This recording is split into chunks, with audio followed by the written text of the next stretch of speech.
A friend of mine recently told me an amazing story. This friend of mine is actually a deacon. His name is David. He told me an amazing story about the power of the Holy Rosary. In fact, he was cured of panic attacks in an incredible way by praying the Holy Rosary. Now, this shouldn't surprise us that people obtain stupendous graces through the intercession of Our Lady, because we all know that Our Lady is the mediatrix of all graces. Deacon David, my friend, he knew it too. But it's one thing to know something, and it's another to actually experience it. And I'm going to share this testimony with you, which Deacon David shared with me by email, because he himself, being a deacon, he shared it in a homily once. I want to share this with you precisely because I would like every one of you to pick up the Rosary and to experience its power. Now, Deacon David was cured of panic attacks. Maybe some of you are struggling with exactly that. Or maybe you're struggling with something completely different. I don't know. Our Lady knows. And maybe you think you're not struggling with anything and you don't even know what you need. You don't even know what to pray for. Pick up the Rosary and let Our Lady surprise you. So hopefully this testimony will move you to do exactly that. Pick up the Rosary and pray it. Here it is,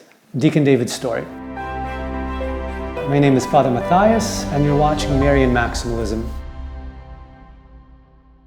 Some years ago, I was kneeling in Our Lady of Fatima church, where I had always been a parishioner, praying desperately for help. I was never so desperate. Some weeks before, I had begun to have panic attacks. My panic disorder began the night before my first child was born. I was at the hospital, waiting for my wife to deliver. The maternity nurse came in to tell me that she, my wife, wouldn't deliver until the morning. I felt fine and I tried to sleep on the waiting room sofa. And then suddenly I sat bolt upright. My heart was beating as though it would come out of my chest. I felt that I had to walk to calm down. So I spent the night walking around the hospital, and that seemed to work. After my daughter was born, however, the heart palpitations just came back. I didn't know what was happening to me. Out of nowhere, my heart began to race wildly, pounding in my chest. I felt scared to death, and I didn't know why. The fight or flight reflex had been triggered in me, and I had no one to fight, so I began to flee. I had to get up and walk, to pace back and forth. My heart just wouldn't stop pounding. Not wanting to alarm my wife, I decided to take myself to the emergency room of the old Parkwood Hospital. On the way there, I felt like I couldn't breathe, that I had to get out of the car to breathe,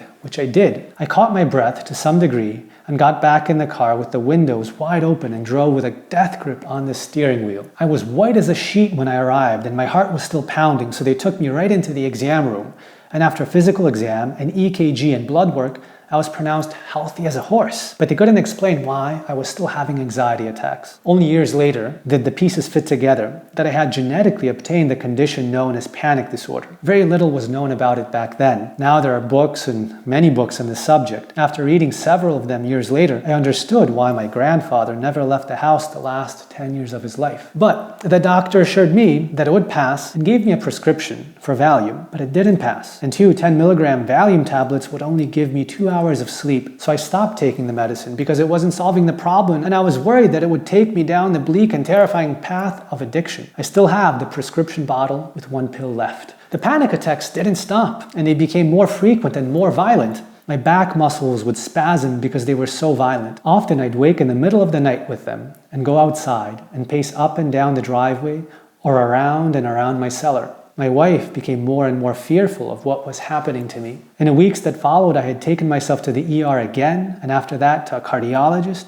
convinced that the doctors had missed an underlying medical condition. But each time I was pronounced perfectly healthy. The cardiologist suggested that I see a psychiatrist, the thought of which, especially back then, made me even worse. I thought I was going mad and began to sink into depression. I feared I wouldn't be able to keep working to support my young and growing family. I envisioned myself in a psychiatric hospital, my wife and children coming to visit their failed husband and father there. I knew what a psychiatric hospital was like because I had spent summers when I was a boy filling the vending machines there with my dad, who worked for a vending machine company back then. I knew what the people looked like there, and the inside of all the buildings, and the thought scared the life out of me. All the things that used to give me pleasure and joy no longer did. Family and friends made me feel worse because I couldn't interact with them happily anymore.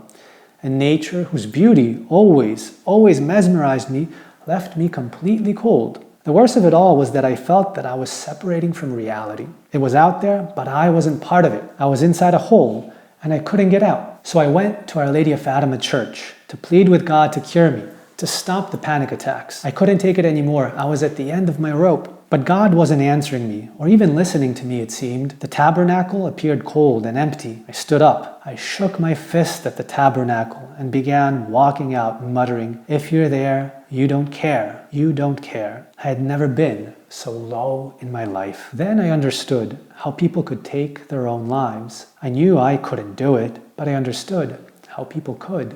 As I passed the last few pews on the Blessed Virgin's side of the church, I noticed a blue card on one of the pews, the only piece of paper on any of the pews. I went over, picked it up, and read the heading. The 54-day Rosary, it said. I thought to myself, and since the deacon was very low, he was very cynical, very skeptical. And yet, I put the card in my pocket because I had hit rock bottom and needed a way up. I needed hope.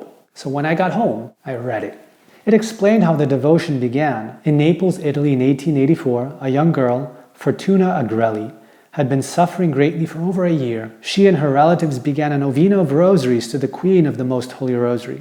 The Virgin appeared to her with the Christ child in her lap. She told the girl that she would grant her request and added, "Whoever desires to obtain favors from me should make 3 novenas of the prayers of the Rosary and 3 novenas in thanksgiving." So 3 novenas petitioning, 27 days, and 3 novenas thanking, 27 more days, totaling 54. I was so low that I thought this was all fiction, but I had to do something. I hadn't said the Rosary much before, so saying it daily was new to me, but I did it. What I gratefully discovered very soon was that I had peace whenever I said the Rosary. At that time, I didn't reflect much on the mysteries of the Rosary. I let the beads slip through my fingers as I prayed the Our Fathers, the Hail Marys, and the Glory Bees contentedly.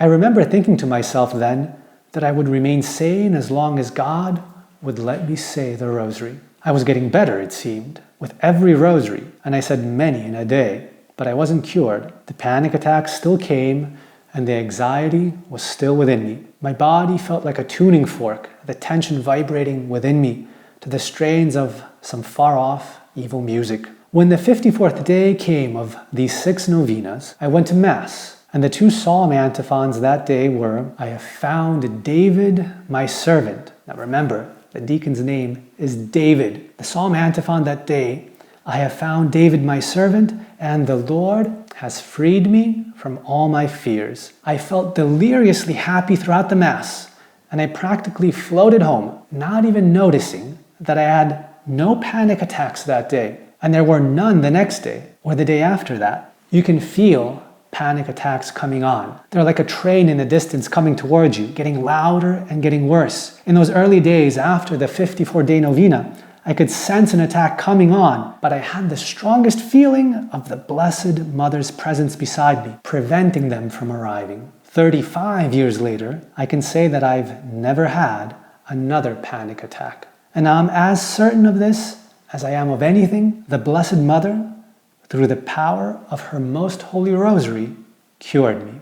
And then the deacon says, "You know, I think the Lord wasn't answering my prayers to him directly because he wanted me to come to him through Mary, so that I would truly know that she was my mother, and that he wanted me to spread the word to others that she is our mother, that she is the best of mothers, tenderly caring for all her children and seeking always to bring them to her Son, Jesus." I know that to be true also, because my panic attacks began on September the 8th, when we celebrate the birthday of the Blessed Mother. Looking back, I realized that in a powerful way, she was born in me that day. And what a great gift I received from the suffering that began that day, for it led me to grace in a way that only suffering can.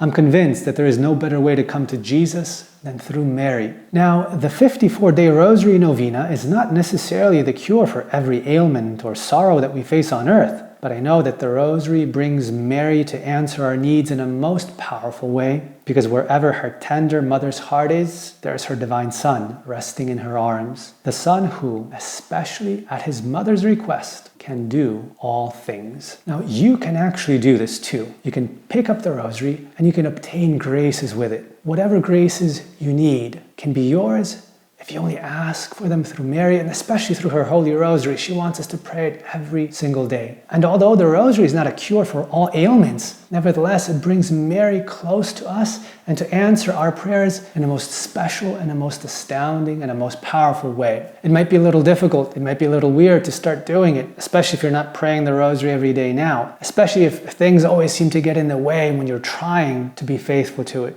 But with a little bit of sacrifice, every Catholic can pray the Rosary every day, and every Catholic can obtain the graces that the Rosary brings.